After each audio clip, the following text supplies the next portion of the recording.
Magandang araw po sa inyo at sa mga loyal kabarangay na nakikinig ngayon.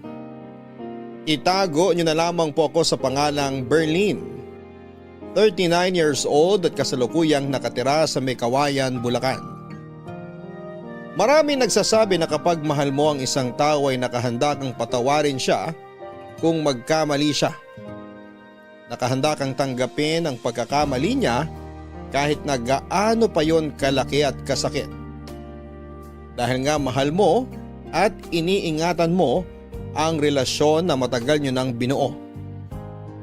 Sa isang relasyon nga ay hindi naman nawawala ang mga problema na susubok sa katatagan ng inyong pagsasama. Lalo na kung malayo kayo sa isa't isa.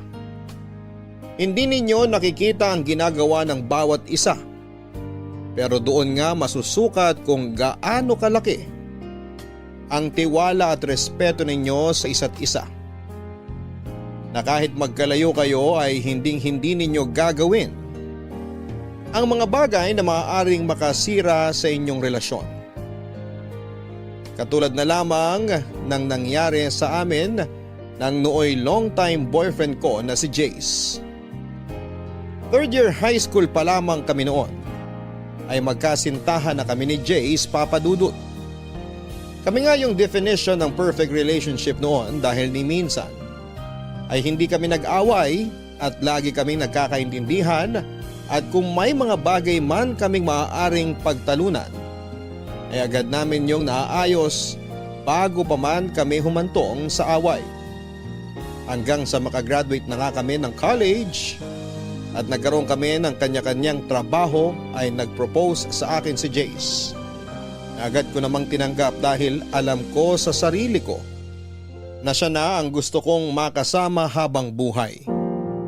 Sa opisina nagtatrabaho noon si Jace habang ako ay isang crew sa isang sikat na fast food restaurant. Pero nagkaroon kami noon ng kasunduan na hanggat wala pa kaming 32 at wala pang sapat na ipon ay hindi pa kami maaaring magsama at magpakasal. Gusto kasi namin noon na handa na ang lahat bago kami lumagay sa tahimik. Yun din kasi ang ideal age ko para magpakasal. Wala namang naging problema noon sa plano naming pagpapakasal dahil parehong pamilya namin ay boto sa bawat isa sa amin. Pero kinakailangan mag-abroad noon ni Jace dahil sa matinding pangangailangan ng pamilya niya. Lalo pa at na-stroke ang tatay niya na siyang nagtatrabaho para sa kanila. 3 rin ang kapatid niyang nag-aaral noon na kailangan niyang tustusan. Kahit na may pag-aalangan sa akin ay pumayag naman ako dahil para naman sa pamilya niya ang gagawin niya.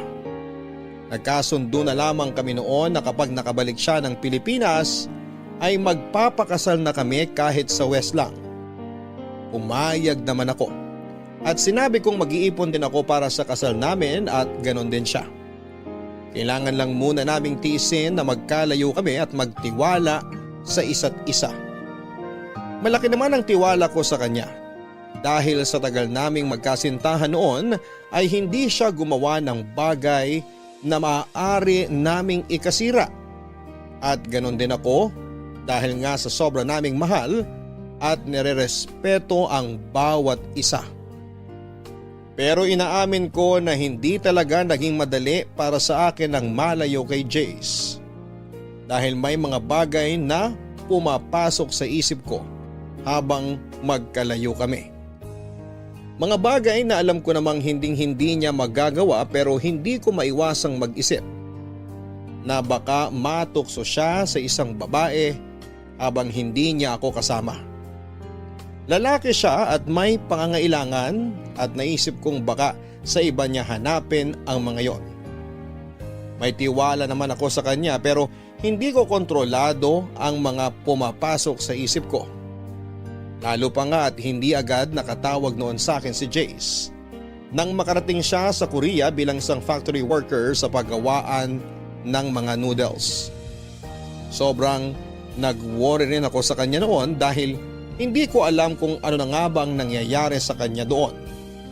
Iniisip kong mabait ba ang mga amo niya o kaya naman ay nakakakain ba siya ng maayos.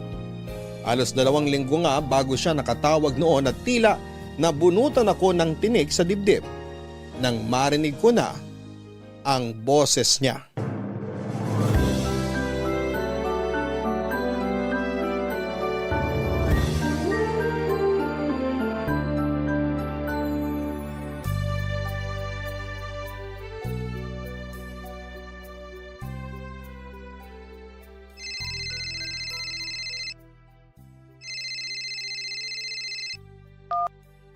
Love! Bakit ngayon ka lang tumawag? Sorry love, bawal kasi ang cellphone sa oras ng trabaho. Maikpit dito eh. Kailangan i-surrender ang cellphone ko sa kanila kapag may trabaho. Every 2 weeks lang ako pwedeng gumamit ng cellphone. Kagaya nito, day off ko. Kaya nakatawag ako sa'yo. Ay, salamat naman sa Diyos. Akala ko kung napano ka na dyan eh. Huwag mo ko intindihin dito. Mababait naman ang mga amo ko. Ngayon nga lang, sobrang stricto ng boss namin. Kapag trabaho, trabaho. Sa bagay, malaki ang pasahod nila kaya dapat talaga sulit ang ibabayad nila sa'yo. Ang importante, ayos ka lang dyan. Oo, di rin naman kami nagugutom dito. Libre ang pagkain namin. Mabuti kung ganon. Maiba nga pala ako. Nakatawag ka na ba kina tita para ipaalam ang lagay mo dyan? Oo, tumawag na ako sa kanila bago ako tumawag sa'yo. O anong sabi nila sa'yo? Ayun, humihingi ng pasensya sa akin. Kasi kinailangan ko para mga ibang bansa para lang sa kanila. Sabi ko wala namang problema basta para sa kanila. Total, andito na rin lang ako. Panahon na para makabawi man lang ako sa kanila. Tama. Basta pagbutihan mo lang ang trabaho mo dyan. Pasasaan ba't magiging maayos din ang lahat? Suportado kita sa lahat ng bagay. Alam mo naman yan. Kaya nga swerte ko sa'yo. Kasi nandiyan ka palagi para suportahan ako. Naiintindihan mo yung mga bagay na kailangan kong gawin. Natural, mahal kita eh. Tsaka para naman sa pamilya mo ang ginagawa mo. Di lang naman para sa kanila itong ginagawa ko. Para sa atin din to. Magtatabi ako kahit papano para sa kasal natin. Kasi gusto na rin talaga kita pakasalan eh. Oo, alam ko. Basta ingatan mo palagi ang sarili mo dyan, ha? Umiwas ka sa tukso kahit anong mangyari. Alam mo namang mahal na mahal kita. Kaya hindi ako matutokso sa iba. Masyado kitang mahal para gawin sa'yo yun. May tiwala naman ako sa'yo. Pero kasi hindi naman natin masasabi, di ba? Malayo tayo sa isa't isa. Huwag ka mag-isip ng kung ano, love. Tatandaan mo lang palagi kung gaano kita kamahal. Kahit kailan hindi ako naging unfaithful sa'yo. Ang tagal na nga natin, oh. 12 years na tayo. Sa tingin mo ba, aabot tayo ng ganito katagal kung mababaw ang pagmamahal ko sa'yo? Sa bagay, tama ka. Pasensya ka na, love, ha? Hindi naman sa wala akong tiwala sa'yo, kaya naiisip ko yung mga ganyan. Naiintindihan naman kita. Hindi mo kailangang humingi ng pasensya. Natural lang na maramdaman mo yan. Malayo ako sa'yo eh. Pero yun lang ang masasabi ko sa'yo. Mahal na mahal kita. Ikaw lang babaeng mamahalin ko at iharap ko sa altar. Kahit naman ako eh. Ikaw lang ang lalaking mamahalin ko. Basta, tiis-tiis lang muna tayo, love ha. 2 taon na lang naman eh. Saglit lang sa atin to. Oo naman. Basta every 2 weeks lang ako makakatawag ha. Huwag kang mag-isip na baka nang bababae ako rito o ano. Hayaan mo kapag day off ko, ikaw ang una kong tatawagan. Magdamang tayo mag-uusap noon. Paalala ko lang sa'yo, mahal ang roaming calls ha. Hindi yan kagaya dito sa Pilipinas na unlimited. Tama na sa akin yung makausap ka kahit sandali. Malaman ko lang na ayos ka dyan, okay na ako. Oo nga pala. O paano? Babay muna ha. O sige, basta mag-iingat ka palagi dyan ha. Tumawag ka kagad sa amin kung may problema. Sige love, salamat ha. Kayo din, mag-iingat kayo dyan. Lalo ka na, pakakasalan pa kita. Oo. O sige na love, I love you. I love you too.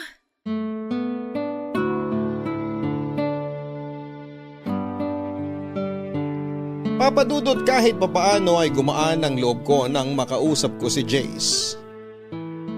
Nabawasan din ang pag-aalala ko sa kanya dahil sinabi niyang ayos lang siya doon. Yun lang naman ang tanging mahalaga sa akin, Papadudot. Ang malamang nasa maayos siyang kalagayan.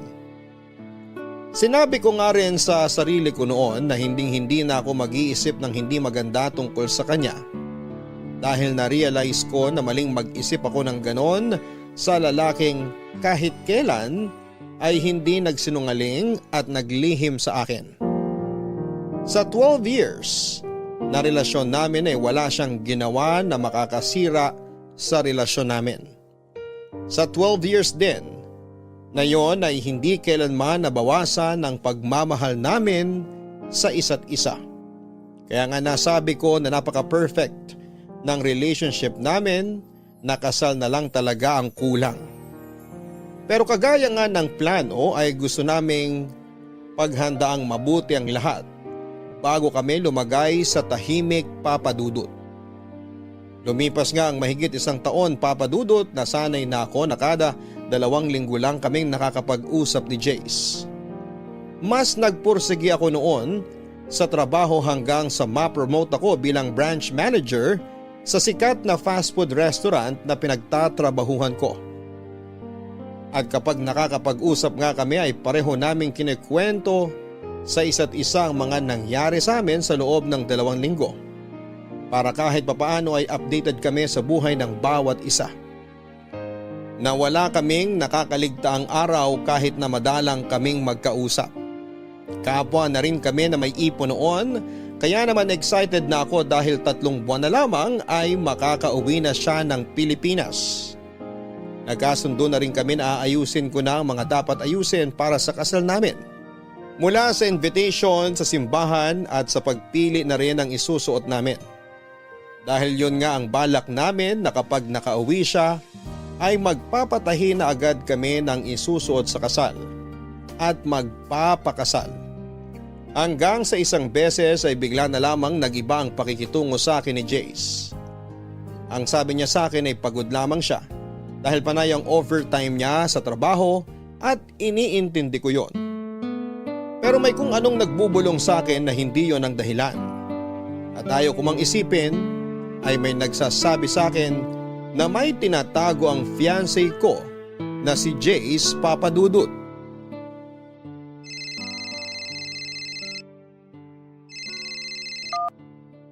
Hi, love! Buti naman nakatawag ka na. Hintay ako ng hintay sa tawag mo last time eh. Peak season kasi. Ah, ganun ba?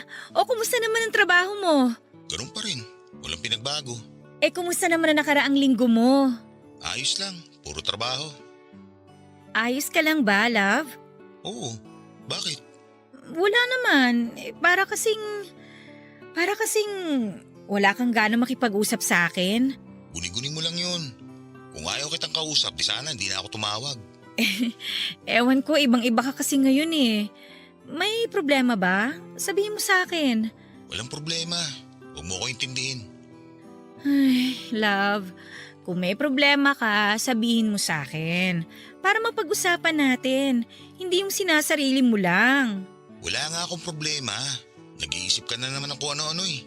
Tingin mo ba bakit ako nag-iisip ng kung ano-ano ngayon? Jace, 13 years na tayo. Kilalang kilala na kita. Alam ko kung may problema ka.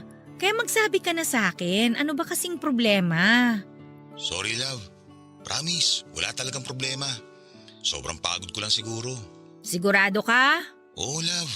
Eh kung gusto mo, magpahinga ka na lang muna. Sa ibang araw ka na lang tumawag. Hindi, okay lang. Kwentuhan mo na lang ako tungkol sa mga ganap sa'yo nito mga nakaraang linggo. Same routine pa rin. Bahay, trabaho, ganun. Ah, siya nga pala. Okay na yung layout ng wedding invitation natin. Date na lang ang kulang. Tapos, nailista ko na yung mga pagbibigyan. Nakapili na rin ako ng simbahan kung saan tayo magpapakasal, love. Tapos, pagbalik mo dito, magpi-prenup shoot na tayo. Hello, love? Andyan ka pa? Oo. Narinig mo ba yung sinabi ko? Oo. O wala ka bang sasabihin? Baka pwedeng i-postpone na natin yung kasal? Kahit mga 2 years? Ano? Postpone? Love, ang tagal na nating pinlano to. Alam ko, kaso… Kaso ano? Budget? May problema ba sa budget, Jace?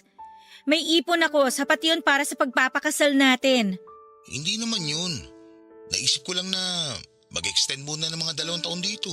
Bakit? 2 taon lang ang kontrata mo dyan Paano ka mag-extend? Ano, magti-TNT ka? Hindi. Pwede naman daw i-renew yung kontrata pagkatapos nito. Pero bakit nga? Bakit ka mag-extend? Okay naman na si Tito, nakakapagtrabaho na siya ulit. Ano man lang yung umuwi ka muna rito, di ba? Para maasikaso yung kasal natin. Di pagkatapos ng kasal natin, sige bumalik ka na ng Korea, magtrabaho ka ulit. Hindi nga kasi ako makakauwi. Gusto ko pa sana magtrabaho na mas matagal dito. Jace, alam mo hindi ka nakakatuwa. Kung may problema ka, sabihin mo. Kung gusto mo nang umatras sa kasal, sabihin mo. Hindi yung ang dami mong dahilan. Burley naman. Ang sabi ko lang, i-postpone muna natin yung kasal. Wala akong sinabing atras ako. Pwede ka namang umuwi muna rito para sa kasal natin. Tapos tsaka ka na bumalik. Ay, nakapaghintay naman tayo ng 13 years, di ba?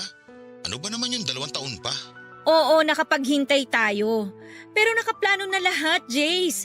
Ang sabi mo, ayusin ko na lahat ang dapat asikasuhin para pag uwi mo wala ka ng gaanong aayusin. Ikaw na lang ang kulang. Tapos ngayon sasabihin mo, i-postpone? Bakit? Sige na. Uuwi na ako para magpakasal tayo. Tatapusin ko lang yung 3 buwan pang kontrata ko. Hindi ko alam kung ano ba talagang problema at bigla ka na lang magsasuggest na i-postpone natin. May problema ba sa family mo? Wala. Hayaan mo na. Uuwi na ako. Magpapakasal tayo kaya huwag ka nang mainis. Sa susunod na lang tayo mag-usap kaya kung makakatawag ako mamaya. Magpapahinga muna ako at wala pa akong tulog. Okay lang ba? Okay, sige. Magpahinga ka muna.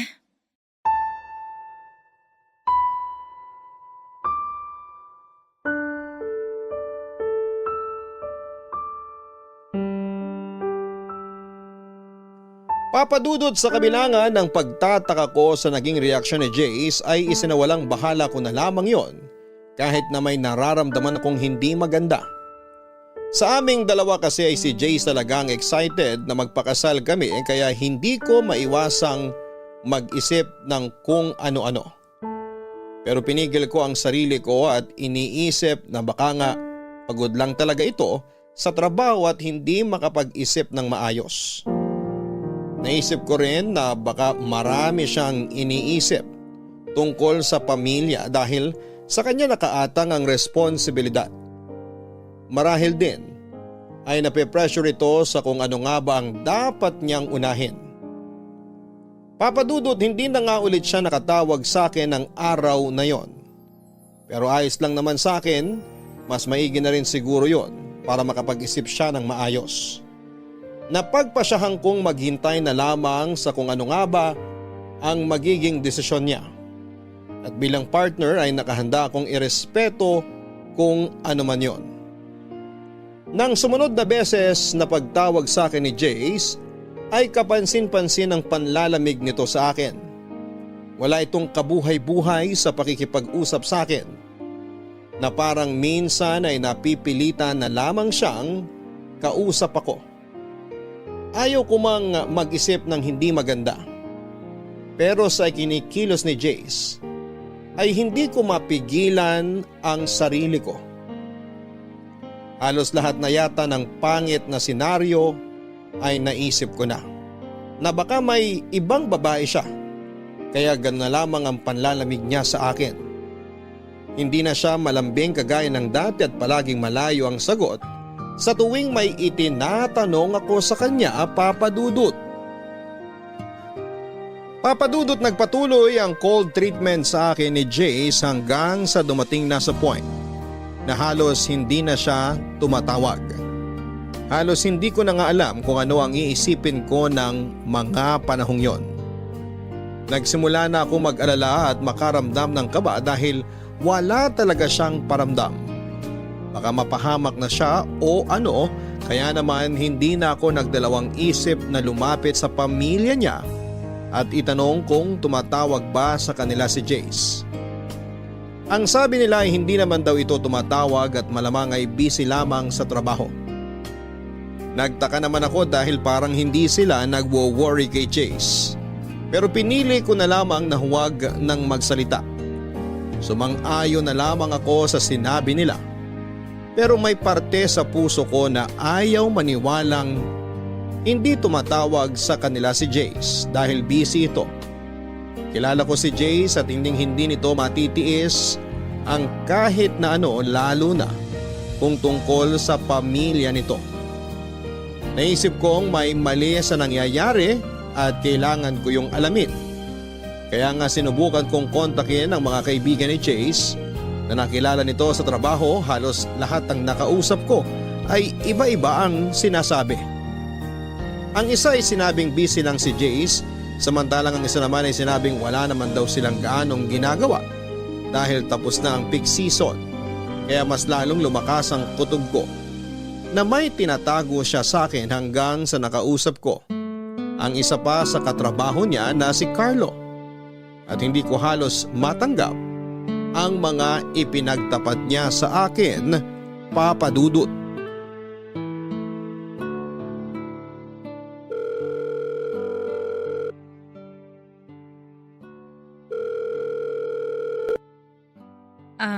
Hello? Hello, Ren. Salamat pala ha, kasi pumayag ka makipag-usap sa akin ngayon. Walang problema. So, ano nga yung gusto mong pag-usapan ulit natin? Alam mo namang matagal ko ng boyfriend si Jace, di ba? Oo, ikakasal na nga raw kayo pag uwi niya. Oo, sana. Kaya lang, ang laki kasi ng ipinagbago niya eh. Parang nanlalamig na siya sa akin. Baka naman marami lang iniisip si Jace.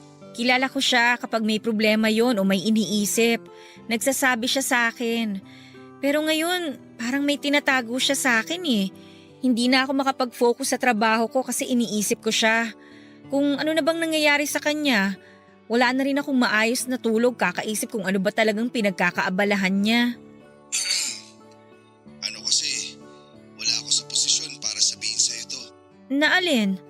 May alam ka ba? Ang mabuti pa siguro, si Jace na lang ang kausapin mo. Paano ko nga siya tatanungin? Isang buwan na siyang hindi nagpaparamdam sa akin. Malilintikan kasi ako eh. Bakit? Pinagbantaan ka ba ni Jace? Hindi, pero iisipin nun na ako ang nagsabi sa'yo. Pangako, hindi ko sasabihin sa kanya. Kaya kung may alam ka, please, sabihin mo naman sa akin. Ay, kung ano man ang marinig mo sa akin, lagi mong isipin na mahal ka ni Jace. Kahit kailan, hindi nabawasan ang pagmamahal niya sa'yo. Ikaw lang ang nag-iisang babaeng minahal ni Jace. Pwede bang diretsahin mo na ako? Ano ba talagang problema? Ang totoo kasi niyan, may nabuntis si Jace dito. Ano? Nabuntis? Sino? Kasama namin dito sa factory. Oy, hindi magandang biro yan ha? Sana nga, nagbibiro lang ako. Paano nangyari yun? Babae ba siya ni Jace? Hindi, Berlin. Hindi. Alam ng Diyos kung gaano ka kamahal ni Jace. Yung nangyari, hindi sinasadya. Paano hindi sinasadya? Nagkayayaan kasi magkainuman pagkatapos ng holiday. Lahat kami magkakatrabaho. Hanggang sa nalasing kaming lahat. Hindi na namin alam yung mga sumunod na nangyari. At si Jace? Paano niyo nasabing si Jace ngayon nakabuntis dun sa babae kung lasing kayong lahat? Sila kasi yung magkasama sa kwarto nung magising kami kinaumagahan. Pero maniwala ka o sa hindi, sising-sisi si Jace sa nangyari. Mahal na mahal ka niya. Mahal? Kung talagang mahal niya ako, sana umiwas siya sa mga bagay na makakasira sa amin. 13 years na kami. Saka pa siya nagloko. Hindi kanya niloko, Berlin. Hindi sinasadyang nagkamali lang siya. Hindi sinadya o sinadya. Nagkamali siya. Dinungisan niya yung relasyon na napakatagal na naming iningatan. Maniwala ka. Mahal na mahal ka ni Jace. Hindi lang niya alam kung paano sasabihin sa'yo yung totoo. Nagigilty siya ng sobra sa nagawa niya. Ang dami niyang pagkakataon para sabihin sa akin. Kasi nga, hindi niya alam kung paano sasabihin.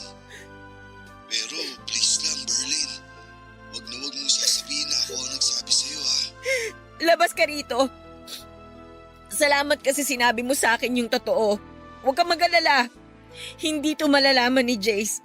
Ay, salamat. Pero sana maayos yun ni Jace to. Hindi ko alam. Pero susubukan ko.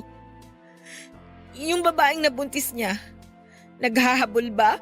Hindi, may asawa sa Pilipinas yun. Natatakot nga at baka malaman ng asawa niya. Ang hinihiling lang niya kay Jace, sustento at suporta sa pagbubuntis niya. O sige, salamat. Pasensya ka na rin sa abala ha.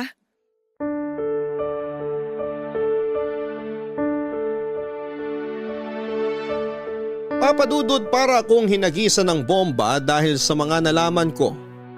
Pakiramdam ko ay mamamatay ako sa sobrang sakit dahil parang paulit-ulit na sinasaksak ng kutsilyo ang puso ko. Sa sobrang tagal naming magkarelasyon ni Jace ay ni minsan ay hindi siya nagloko.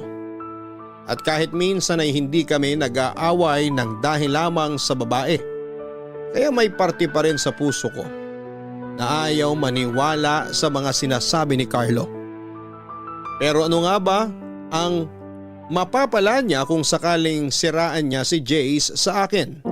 Maliban na lamang kung may lihim na galit ito rito. Hindi ko alam kung paano ko tatanggapin ang katotohanang magkakanak siya sa ibang babae. Pakiramdam ko ng mga oras na yon ay wala akong kwentang babae. Dahil sa kabila ng pagmamahal ko kay Jace ay nagawa niya yon sa akin. Sarado ang utak ko ng mga oras na yon dahil wala akong pakialam kung sinadya yon o hindi. Ang tanging naisip ko lang noon ay nagtaksil sa akin si Jace. Naisip ko nga rin na baka nawala na ang pagmamahal niya sa akin dahil magkalayo na kami. Hindi ko na nagagawa ang mga bagay na ako dapat ang gumagawa para sa kanya at nahanap niya yon sa ibang babae. Kaya naman nang tumawag siya ulit sa akin ay agad ko siyang kinumpronta.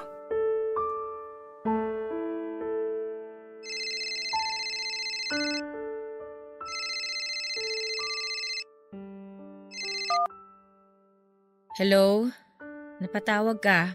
Hi love, pasensya na kung ngayon lang ako nakatawag ulit. Sobrang dami lang talagang ginagawa sa factory. Lagi pa ako nag-overtime. Ayos lang. Galit ka ba sa akin? Hindi. May dapat ba akong ikagalit? Oo, kasi matagal akong di nakatawag sa'yo. Alam ko naman na busy ka. Sorry talaga love. Namiss kita ng sobra. Kamusta ka na? Ayos lang, buhay pa. Bakit parang galit ka sa akin? Sorry talaga love kung ngayon lang ako nakatawag. Sorry din kung lagi akong lutang pag magkausap tayo. Sobrang dami ko lang talagang iniisip. Kung ano man yung iniisip mo, wala akong pakialam. Love naman. Sorry na. Babawi ako sa'yo, promise. Tuloy na uwi ko. Mapapakasalan na kita. Uuwi ka? Paano yung nabuntis mo dyan? Saan mo naman ako yung kalokohang yan? Alam mo loyal ako sa'yo. Kung magloloko ako, di sana noon ko pa ginawa. Alam mo naman kung gaano kita kamahal. Hindi ko alam kung anong klaseng pagmamahal yung sinasabi mo. Teka nga, sino nagchismis sa'yo niyan? Alam mong hindi kita kaya ipagpalit sa iba. Mahal na mahal kita, Berlin. Pwede ba, Jace? Huwag na tayong maglokohan. May nagsumbong na sa akin kaya huwag ka nang magsinungaling. Magsabi ka na lang ng totoo kaysa paikot-ikot lang tayo dito. Hindi ako tanga, alam mo yan. Okay, magsasabi na ako. Pero please, huwag mo isiping niloloko kita. Na may iba akong babae. Nag-iisa ka lang na babaeng mamahalin ko at iharap sa altar. Sobrang mahal na mahal kita. Tayo kung mawala ka sa akin. Nakagawa ka na ng bagay na ikasisira natin, Jace. Painggan mo muna ako, love. Hindi ko sinasadya yung nangyari. Isinusumpa akong nangyari yun. Sising-sisi ako at galit na galit sa sarili ko dahil hindi ko alam kung ano pang mukhang iharap ko sa'yo pagkatapos na nangyari. Pero ngayon, umaasa ako na sana mapatawad mo ako. Promise, hindi ko sinasadya. Hindi ko gusto yung nangyari. Pare-pareho kaming lasing nun at hindi ko na alam ang ginagawa ko. Hindi alam ang ginagawa? Kahit lasing ka, alam mo pa rin ang nangyayari sa paligid mo. Hindi totoo yung lasing ka kaya hindi mo alam ang ginagawa mo. Palusot lang yan ng mga taong manloloko. Hindi kita niloko, Berlin. Hindi ko ginusto yung nangyari. Sana hindi ka na lang nakipag-inuman para hindi ka umabot sa ganun, di ba? Hindi ka naman pala inom Bakit sumama ka sa kanila? Kasi nakikisama ako sa kanila. Nasobrahan ka naman yata sa pakikisama, Jace. Hindi ko naman alam na aabot sa ganun. Ang alam ko, simpleng inuman lang yun. Alam mo bang ang daming namamatay sa maling akala? Gusto mong dumagdag? Alam mo, Berlin, walang patutunguhan tong usapan natin. Paulit-ulit lang eh. Hindi rin tayo nagkakaintindihan. Sinabi ko na nga hindi ko ginusto yung nangyari. Oh, ngayon ikaw pa ang galit? Ang galing mo naman. Ako na nga itong niloko. Ako pa yung kailangan mag-adjust sa katangahan at kakatihang ginawa mo. Pinaliwanag ko na sa'yo kung ano ba talaga nangyari. Pero parang hindi mo naman naiintindihan. Ah, talaga? Ako pa talaga hindi makaintindi. Eh kung ikaw kaya nasa posisyon ko, ano kayang mararamdaman mo, ha? O ano? Bakit hindi ka makasagot? Sa ibang araw na tayo mag-usap. Kapag hindi na mainit ang ulo natin pareho.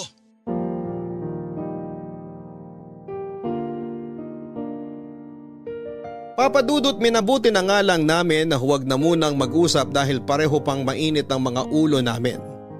At baka kung saan pa kami humantong. Hindi ko alam noon kung paano tatanggapin lahat ng mga nalaman ko, lalo na kay Jace na mismo nang galing ang mga salitang hindi ko nais marinig o mas tamang sabihin na kinakatakutan kong marinig. Hindi ko alam kung paano at bakit kami humantong. Sa ganon na kung kailan marami na kaming pangarap at plano sa buhay ay saka pa kami susubukin ng matinding problema na hindi ko alam kung kaya ba naming solusyonan. Halos mamatay na nga ako sa sobrang sakit, Papa Dudut. Itinatanong ko sa sarili ko kung saan ako nagkamali o saan ako nagkulang dahil tila napakabigat naman yata ng problemang ibinato sa akin ng Diyos. Problemang parang hindi ko kayang pasanin at lutasin.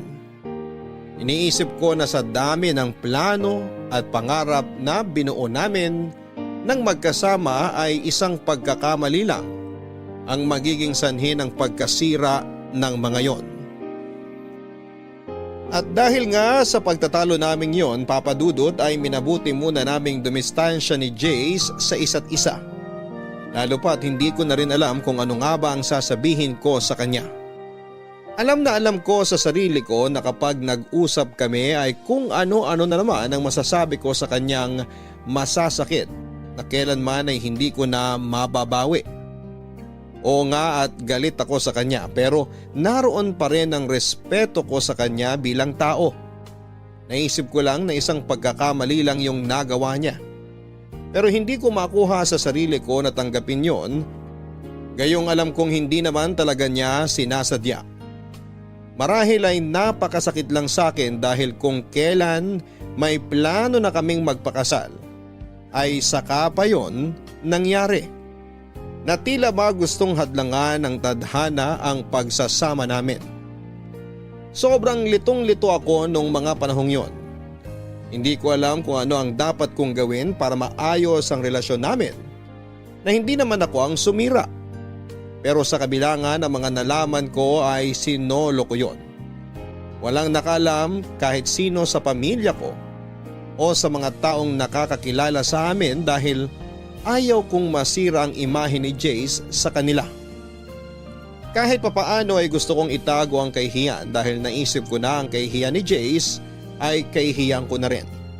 Malaking insulto din yon sa akin kung sakali dahil sa tinagal-tagal nga naming magkasintahan ni Jace ay ni minsan ay hindi siya gumawa ng bagay na ikakasira namin. Simpleng inuman lang pala ang magiging mitya ng bombang sisira sa amin. At may mga bagay na hindi talaga maiiwasan kagaya na lamang ng muling pag-uusap namin ni Jace.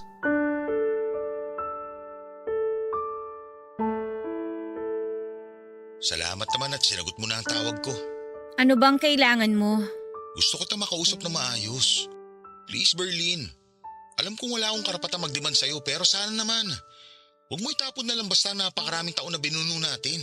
Ayaw mong mag-demand? Eh ano sa tingin mong ginagawa mo ngayon? Di ba nagde-demand ka? At talagang may gana ka pang gumanyan ha? Kung tutuusin, ikaw ang punot dulo ng lamat na to sa relasyon natin. Alam ko at pinagsisisihan ko yun. Kaya sana naman pakinggan mo ako. Hindi ko alam, Jace. Pakiramdam ko nanliliit ako sa nangyayaring to sa atin. Hindi ko alam kung paano ko titimbangin yung sitwasyon. Dahil sinadya mo man yun o hindi, nagkamali ka pa rin. At hindi lang simpleng pagkakamali ha. May batang involved dito, Jace. Alam kong napakalaki ng pagkakamali ko, Berlin. Pero sana naman tanggapin mo pa ako. Hindi ko talaga ginusto yung nangyari. Hindi ko na talaga alam yung nangyayari sa paligid ko ng mga oras na yun. Berlin, alam mo kung gaano kita kamahal. Yung sakit na nararamdaman mo ngayon, alam ko na ako ang dahilan yan. Kaya para ako mababaliw kasi hindi ko intensyon na saktan ka. Kung pwede ko lang alisin yan, ginawa ko na. Wala kang idea kung gaano kasakit ang nararamdaman ko ngayon. Jay, sobrang tagal na nating magkarelasyon. Wala tayong naging problema. Kung kailan ikakasal na tayo, tsaka pa nangyari to? Ano bang gusto mong maramdaman ko? Love, pagsubok lang to na kailangan natin lampasan. Sabi mo nga sa maraming taon na relasyon natin, wala tayong naging problema. Ito na yun. Sinusubok na tayo kung hanggang saan tayo magiging matatag. Ngayon pa ba tayo susuko? Hayaan ba natin na hanggang dito na lang tayo? Hindi ko alam, Jace. Hindi ko alam kung saan ako lulugar. Hindi mo kailangang isipin yan. Alam mo, ikaw lang nag-iisang babae minamahal ko. Mas importante ka sa akin. Eh paano yung anak mo? Hindi ako magiging masaya kung alam ko may batang magsasuffer dahil lang sa pagkakamaling yon. Hindi ko naman pababayaan yung bata kung yun ang iniisip mo. So suportahan kong bata. Pero hanggang dun lang yun. Hindi mo rin masasabi, Jace. Anak mo yun eh. Dugot laman mo. Kapag nasilayan mo yung batang yon, sigurado ako mag-iiba ang mararamdaman mo para sa bata. Magtiwala ka sa akin, Berlin. Hanggang suporta lang ang maibibigay ko sa bata. Ayoko, Jace. Hindi ko maaatim na agawan ng ama ang isang walang kamuwang-muwang na bata. Kung tutuusin, hindi naman niya ginustong mabuo. Bunga lang siya ng isang gabing pagkakamali. Naawa ako sa bata, Jace. Eh anong magagawa ko? Oo, anak ko yun. Pero mas importante ka sa akin. Hindi naman ako papayag na mawala ka sa akin. Hindi ko naman tatalikuran ng bata eh. Ibibigay ko lahat ng pangangailangan niya. Pero yun lang yun. Naisip ko lang kasi, kung ako yung nasa kalagayan ng babae, parang ang hirap. Yung anak ko walang kikilalaning ama. Love, wag mo munang isipin ng ibang tao, please. Isipin mo muna tayo. Ang relasyon natin. Kung paano natin naayusin. Mahal na mahal kita. At kung kailangan na lumod at magmakaawa ako sa harapan mo, gagawin ko. Lahat gagawin ko para mapatawad mo ako. Huwag mo lang akong iwan. Ang hirap kasi eh. Hindi ko alam kung anong sasabihin ko sa'yo. Hindi ko alam kung ano ba yung tamang desisyon na dapat kong gawin. Basta tuloy yung plano natin. Magpapakasal tayo. Walang magbabago. Ewan ko. Ang kasal sana natin ang pinakamasayang araw sa buhay ko. Pero paano ako magiging masaya sa sitwasyon natin ngayon? Ayoko magpakasaya knowing na may batang magsasuffer in the end. So ano? Ganun na lang? Maghihiwalay tayo? Iiwan mo ako? Ang sinasabi ko lang, palipasin muna natin ang unos. Ituloy natin yung gusto mo na i-postpone muna yung kasal. Kailangan ko rin ng panahon para makapag-isip ng mabuti. At saka ikaw, ayusin mo muna yung dapat mong ayusin. Pero paano pa ako makakasigurado na hindi mo ako iiwan? Huwag mo na akong intindihin mo, okay? Unahin mo ang mas importanteng bagay. Unahin mo yung anak mo. Kawawa yung bata, Jace. Ikaw ang pinaka-importante sa akin. Alam mo yan. Magkakaanak ka na, Jace. Magiging tatay ka na. Magpakalalaki ka naman. Panindigan mo ang responsibilidad mo dun sa bata. Love naman. Paikot-ikot na naman tayo eh. Hindi ko nga pababayaan ng bata. Jace, hindi lang sustento ang kailangan ng bata. Kailangan din niya ng kalinga at pagmamahal ng isang ama. Anong gusto mo gawin ko? Iwan kita. Tapos magpakatatay sa batang hindi ko naman ginusto mabuo? Magdahan-dahan ka sa pananalita mo, Jace, ha? Mas lalong hindi hiniling nung bata na mabuo siya. Kasi kung may choice lang siya na pumili na magiging magulang, for sure, hindi ka pipiliin ng bata dahil alam niyang hindi mo siya tanggap. Oo, hindi ko siya tanggap. Pero pananagutan ko siya. Berlin, please. Bigyan mo pa ako ng isang chance na itama lahat to. Pero wag na wag mong hihingin sa akin na maghiwalay tayo. Kasi hindi ko kaya yun. Bigyan mo ako ng panahon na mag-isip. Habang inaayos mo mga dapat ayusin, i-postpone muna natin ang kasal. Okay, sige. Kung yan ang gusto mo. Pero ito lang ang masasabi ko. Mahal na mahal kita.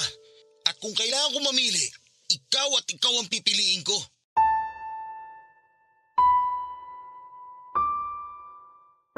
Papadudot nang sabihin sa akin yun ni Jace, ay hindi ko makapasa puso ko ang saya.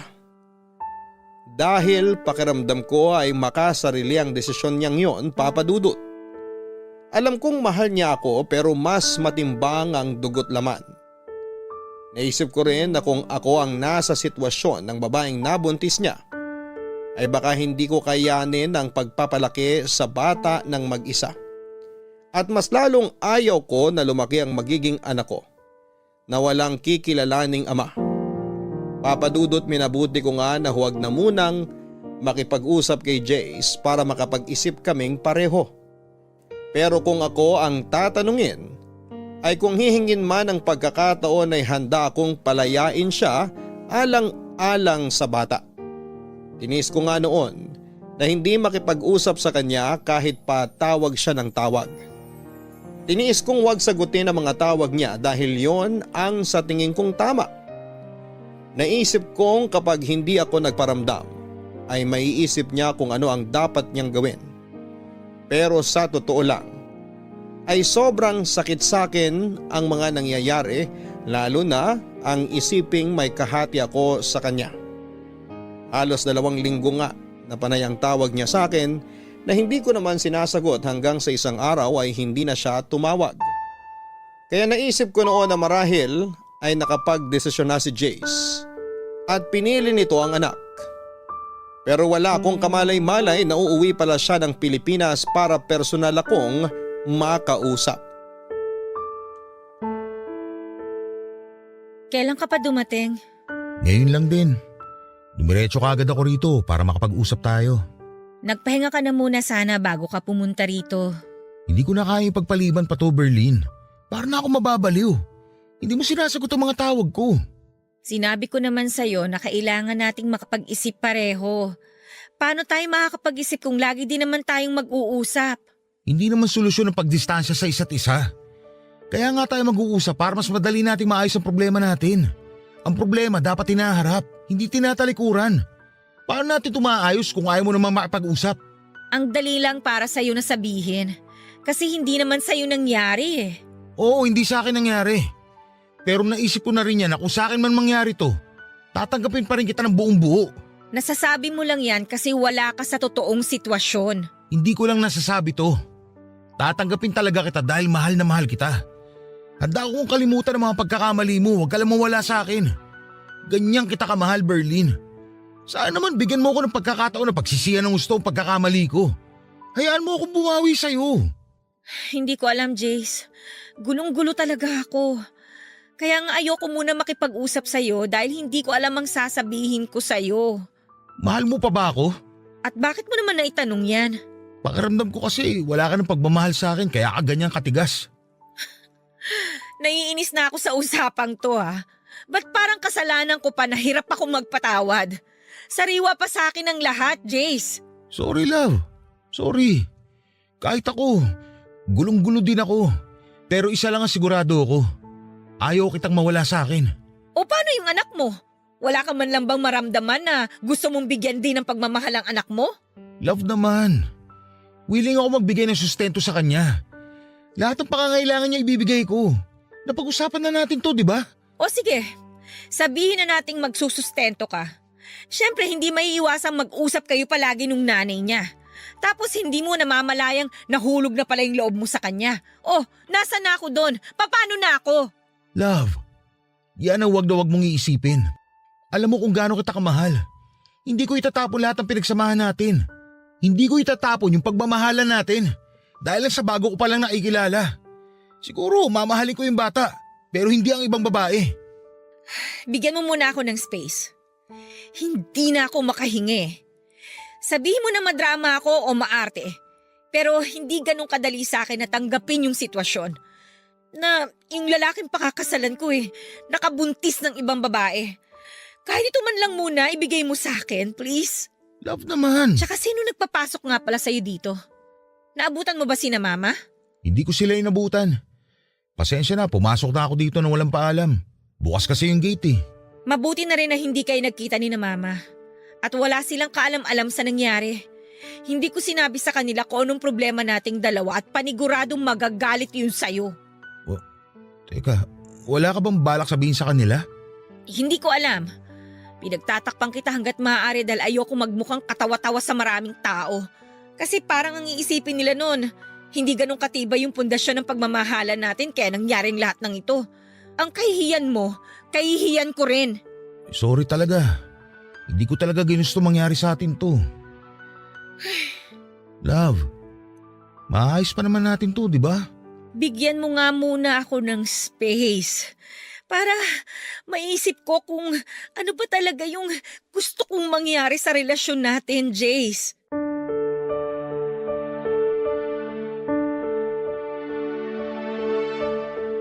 Hindi na nga kumontra pa si Jace noon nang sabihin kong gusto ko muna ng space.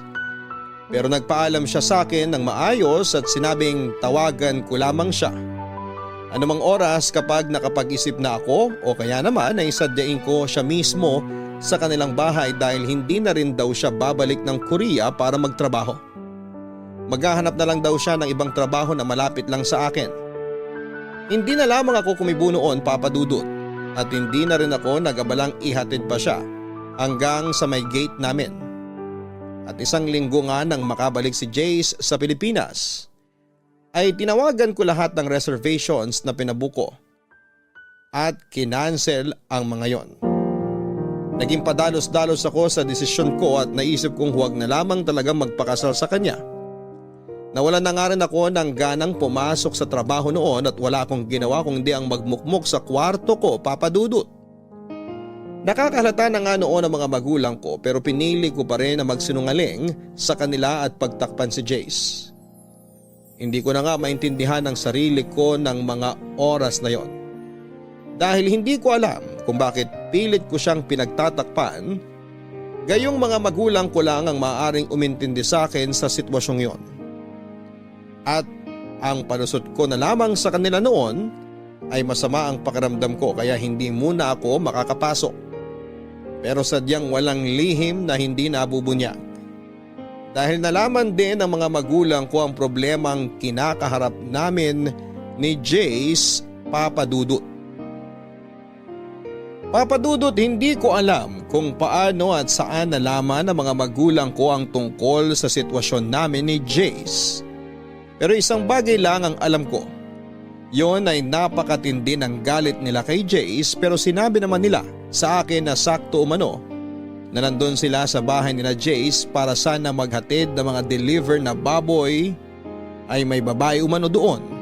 Nakausap nila Jace at nalaman nila ang babaeng yon ay nabuntis ni Jace habang nasa Korea. Sinabi pa ng mga magulang ko na gustong-gusto nilang saktan at pagalitan si Jace. Pero mas pinili na lamang nilang umalis at huwag nang mag-iskandalo. Agad ko naman silang tinanong kung naroon pa ang babaeng kausap ng mga magulang ni Jace. At sinabi nilang nandun pa dahil pinag-uusapan umano ng mga ito ang tungkol sa bata. Papa Dudut, wala nga akong inaksayang panahon at umalis ako ng bahay nang walang ligo at toothbrush dahil sa pagmamadali kong puntahan si Jace. Pero nang makarating ako doon, ay hindi ko na inabutan ang mga magulang ni Jace dahil may pinuntahan ang mga ito. Ang tanging nadatnang ko na lamang sa sala ay si Jace at ang babaeng sigurado kong nabuntis ni Jace. Hindi ko napigilan at tignan siya mula ulo hanggang paa at ramdam kong nailang siya sa akin, Papa Dudut. Sa tansya ko noon ay ilang taon ang tanda ng babae sa aming dalawa ni Jace. Siguro ay nasa 34 o 35 dahil halata naman sa itsura. Maayos itong manamin at mukhang desente. Yun nga lang ay mabigat talaga ang loob ko sa kanya. Nabigla pa nga si Jay sa pagdating ko pero agad ding nakabawi at inanyayahan akong maupo para makapag-usap kaming tatlo.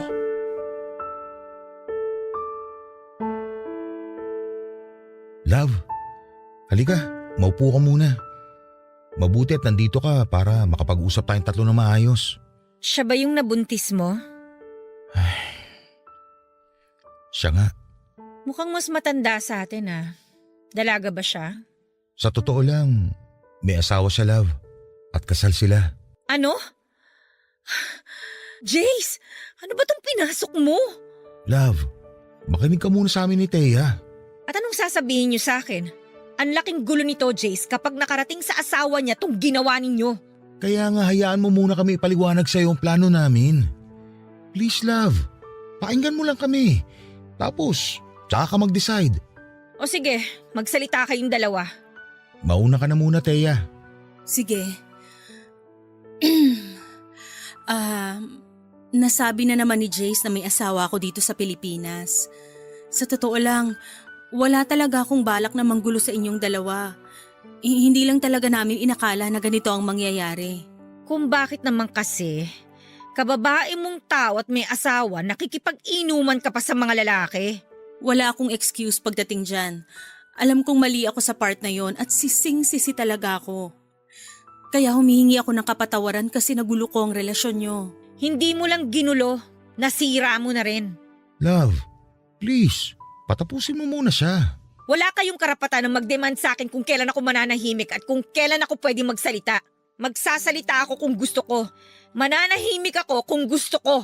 Hayaan mo na, Jace. Humihingi uli ako ng tawad sa iyo, Berlin. Alam kong di madali para sa iyo magpatawad. Ayos lang sa akin kahit habang buhay mo na akong di patawarin. Huwag mo lang sanang idamay ang bata sa galit mo sa amin ni Jace. Hindi ba sinabi sa'yo ni Jace ang sinabi ko tungkol sa bata? Sinabi niya sa akin kaya medyo nabawasan ang pag-aalala ko kung sakaling ipapaubaya ko ang bata sa inyong dalawa. Ipapaubaya? Anong ibig mong sabihin? Nagpunta ako rito para ipaalam kay Jace ang bala ko pagkaluwal sa bata. Kaya nga sinabi ko may asawa ko. Mapapatay ako ng asawa ko kapag nalaman niyang nabuntis ako ng ibang lalaki. Gusto ko lang sana na hanggat hindi ko pa naluluwal yung bata, suportahan ako ni Jace mula sa pagbubuntis hanggang sa tuluyan na akong manganak. At kung pwede, dito muna ako hanggat hindi pa ako nakakapanganak. Ano? Dito ka titira? Sa bahay ni Jace? Oo sana. Habang hindi pa ako nakakapanganak, di kasi ako pwedeng umuwi sa amin ng ganito. Wow! Anong akala mo sa akin? Tanga? Sa tingin mo maniniwala ako sa'yo? Napanood ko na sa mga palabas yan. Hindi ko inaasahang maniniwala ka sa akin. Kung gusto mo, dito ka na muna para mabantayin mo mga kilos namin ni Jace. Kahit dito na lang ako sa sala matulog, ayos lang sa akin. Hanggang sa makapanganak lang ako. At pumayag ka sa gusto niya, Jace? Actually, hindi lang naman ako, love. Pati sina mama at papa. Nag-decide kayong lahat ang hindi pinapaalam sa akin? Wala man lang humingi ng opinyon ko? Love, hindi. Biglaan lang din kasi. Hindi ko naman alam na darating si Teya eh. Eh di sana'y pinatawag mo muna ako, di ba? Kaya nga nag-uusap tayong tatlo ngayon, di ba? Eh para saan pa't nag-uusap tayo kung nakapag-decide na naman kayong lahat? Ano pang silbi ko dito? Love, please. Pumirmi ka muna, pwede? Inaayos nga natin ngayon ang dapat ayusin. Kaya please naman, maging mature tayo sa sitwasyon na to. So? Matured ka na niyan? Kasi nakapag-desisyon kang hindi hinihingi yung opinion ko? Ganun ba yon? Hindi. Kaya nga tayo nandito ngayon para solusyonan ang problemang to. Sinabi mo sa akin na ayusin ko to, di ba? Ito na nga. Inaayos ko na. Huwag na kayong magtalo. Hahanap na lang ako ng apartment na pwede kong tuluyan hanggang sa makapanganak ako. Pangit nga namang tingnan kung dito ako sisiksik. O tapos, si Jason magbabayad ng upa sa apartment mo? Oo, ganun na lang ang gagawin namin. Para hindi ka na rin nag-iisip ng kung ano-ano dyan. Kasalanan ko ba kung bakit ako nag-iisip ng kung anong-ano? Sige na, ihanap ko na lang siya ng apartment. Hindi na, Jace. Ako na lang. Sobrang abala na yung naidulot ko sa'yo at sa girlfriend mo. Ako na lang ang maghahanap ng tutuluyan ko. Basta wag mo lang kalimutan ng suporta sa bata hanggang sa masilang ko siya. May sinabi ba akong umalis ka? Walang aalis! Kung nakapag-decide na pala sila na dito ka muna tumira, edi go! Baka mamaya mapahamak ka pa sa kahahanap mo ng apartment mo, kasalanan ko pa. O bakit ganyan kayo makatingin sa akin? Hindi pa naman ako ganun kasama para hindi isipin ang kapakanan ng bata, no? Oo, galit ako sa inyong dalawa, pero labas nun ang bata. Sigurado ka ba? Oo, pero alamin mo kung saan ka lulugar. Huwag niyong abusuhin ang kabaitan ko. Maraming salamat, Berlin. Pangako, masilang ko lang tong bata. Ipapaubaya ko na siya sa inyong dalawa ni Jace at hindi niyo na ako makikita kahit kailan.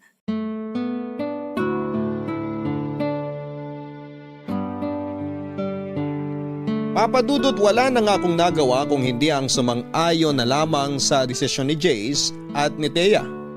Dahil kahit pagbalik ta rin man ang mundo ay dugot laman yun ni Jace. Isa pa'y wala itong kamuang-muang sa pagkakamali ng kanyang mga magulang.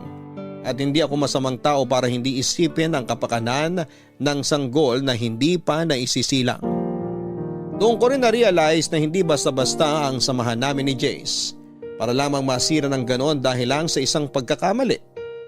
Na-realize ko rin ang mga sinabi niya na kung talagang mahal mo ang isang tao ay handa kang tanggapin itong muli kahit na ano pang naging pagkakamali nito. Basta bukal sa kalooban nito ang pagsisisi sa pagkakamaling nagawa niya. Papadudot na kahanda akong tanggapin ang bata sa oras na yon. Naisilang ito. Pero hindi ko alam sa sarili ko kung kaya ko ba siyang akuin na parang tunay kong anak.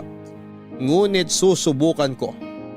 Marami man akong agam-agam sa kung ano ang magiging reaksyon ng mga taong nakapaligid sa amin. Kapag nalaman ang tungkol doon, lalo na ang mga magulang ko ay hindi ko na muna yon iisipin. Ang tanging nasa isipan ko na lamang ng mga oras na yon ay maayos na ang gulo at makapagsimula kaming muli ni Jace. Naging maayos naman ang pagtira ni Thea sa bahay ni na Jace. At totoo sa mga sinabi nito ay tanging masisilungan at suporta lamang ang gusto nito mula kay Jace hanggang sa ito ay makapanganak. Lumipas nga ang ilang buwan at tuluyang nagsinang si Thea ng isang sanggol na lalaki at pinaubaya ito sa aming dalawa ni Jace. Masakit man umano sa kanya na iwan ang sariling anak ay alam naman niyang hindi ito mapapabayaan dahil kasama nito ang tunay na ama. Tulad nga rin ang ipinangako niya sa amin ay hindi na siya muling magpapakita pa. Nang maayos nga namin ang tungkol sa custody ng bata ay nakiusap naman sa akin si Jace na kung maaari ay relasyon naman namin ang aming ayusin.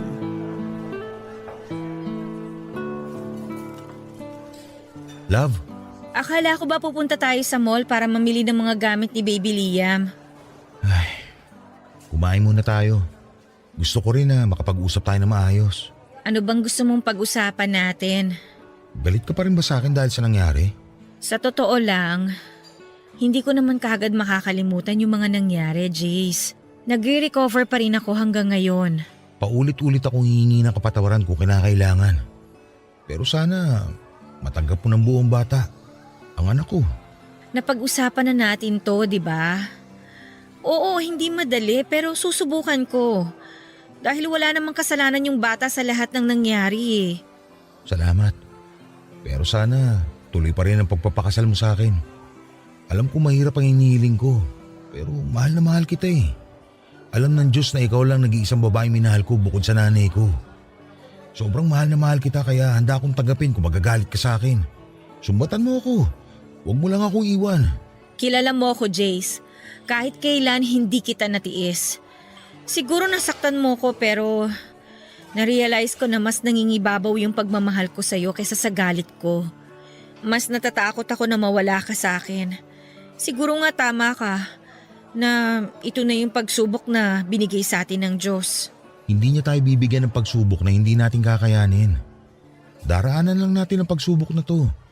At sisiguraduhin natin hindi na natin to babalikan. Tama. Hindi kita mamadaliin na patawarin ako. Magalit ka sa akin kahit gaano pa katagal. Tatanggapin ko. Sa totoo lang napatawad na kita. Pero hindi mo pa rin may aalis sa akin yung pangamba ko sa kung ano yung mangyayari ngayon na dumating na sa buhay mo si Liam. Wala namang magbabago, love. Dadagdagan lang tayo ng bagong miyembro ng pamilya. Ikaw na magiging nanay niya. Sa tingin mo ba magiging mabuting ina ako sa kanya? Oo naman. Dahil isa ka mabuting tao. Wala akong alam sa pag-aalaga ng bata. Tutulungan naman tayo ng mga magulang ko.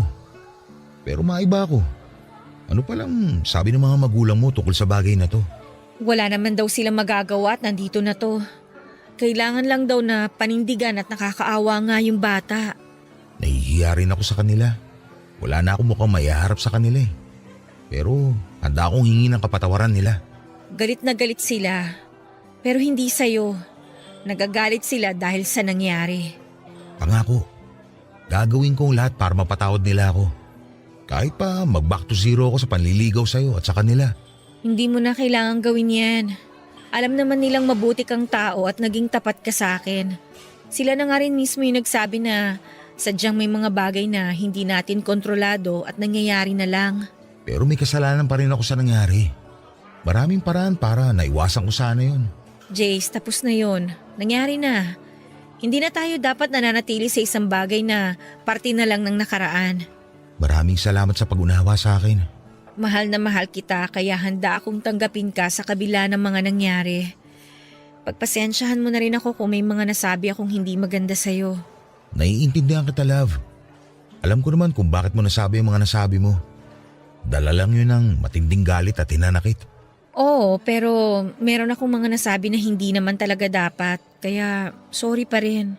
Hayaan mo na yun. Wala na yun sa akin. Ang importante na lang ay magkaayos tayo. Ayusin muna natin ang dapat ayusin bago tayo magpakasal. Pumapayag ka na magpakasal sa akin? Ay, ano bang magagawa ko? Mahal na mahal kita eh. Pero unahin muna nating mapabinyagan si Liam. Ang problema, paano natin ipapaliwanag sa lahat kung kaninong anak yon? Kawawa naman siya kung palalabasin nating inampun lang natin siya. Ayos lang ba sa'yo kung sabihin ko sa kanilang anak ko si Liam? Walang problema sa akin. Mas ayoko naman na itago mo siya. May karapatan siya dahil anak mo siya. Huwag mo kong intindihin kasi mahal na mahal kita. Handa ako sa lahat ng sasabihin nila at ng ibang mga tao. At kung talagang totoong tao sila at kaibigan sa atin, hindi nila tayo huhusgahan. Tama ka dyan.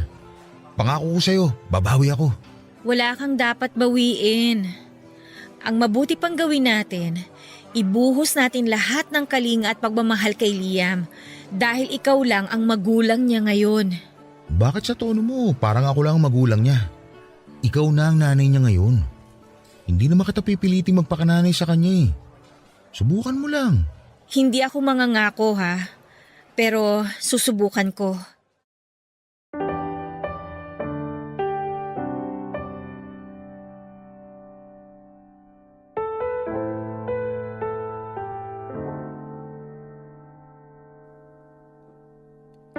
Papadudot, pinabinyagan nga namin si Baby Liam at pinaalam sa lahat ng mga kakilala na tunay na anak yun ni Jace.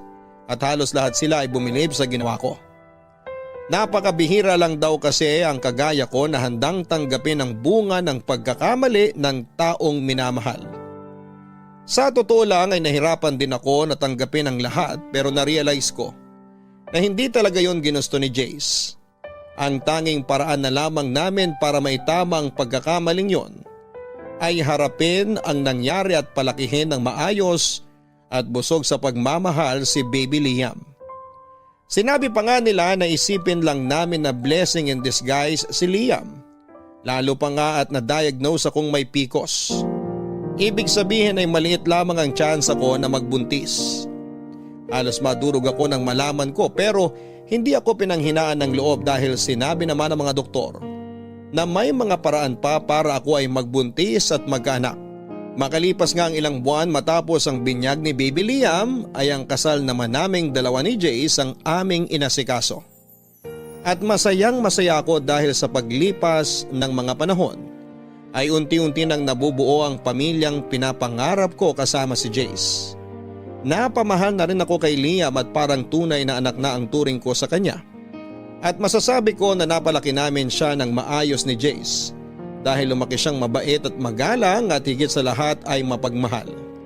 At laking pasalamat ko rin nga nang hindi kalaunan ay nagdalang tawa ko at nagsilang ng isang sanggol na babae na pinangalanan kong Jamaica.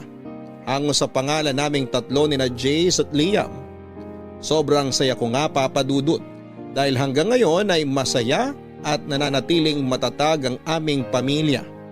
At tuloy na rin naghilom ang sugat na naiwan ng kahapon. Napatunayan ko rin na ang susi sa maginhawa at masayang pamilya ay ang pagtanggap sa pagkakamali ng bawat isa. At itama yon upang magsilbing pundasyon ng mas matatag na pagsasama. At dito ko na nga po tinatapos ang aking kwento. Maraming salamat po kung ito man ay inyong mapiling basahin sa araw na ito. More power po sa inyong programa. Ang inyong loyal kapuso at kabarangay, Berlin.